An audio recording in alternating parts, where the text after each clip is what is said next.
কি তেমন না, কেমন আছো? এই তো আলহামদুলিল্লাহ ভালো আছি। তুমি কেমন আছো? আল্লাহ যেমন রাখছে তেমনই আছি। আচ্ছা, তোমাকে এতদিন ধরে কল দিলাম, মেসেজ দিলাম, কোনো মেসেজ সেন্ড করলা না, কলও ধরলা না, গেমে ইনভাইট দিয়ে আসো না, কারণটা কি জানতে পারি? আসলে অনেকদিন ধরে ব্যস্ত ছিলাম, তো এই জন্য অনলাইনেও আসতে পারি নাই, তোমার কলও ধরতে পারি নাই। ও আচ্ছা, আর শুনলাম তোমাকে নাকি দেখতে আসছিল। দেখতে আইছিল তো, কিন্তু তোমাকে কে বললো? তোমাকে কল মেসেজ দিয়ে না পেয়ে তোমার বান্ধবীর কাছে জিজ্ঞেস করছিলাম, ওই আমাকে সবকিছু বললো।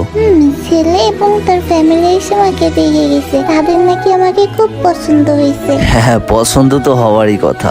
তোমাকে যেই দেখবে সেই পছন্দ করে ফেলবে। আচ্ছা, ছেলেকে কি তোমার পছন্দ হয়েছে?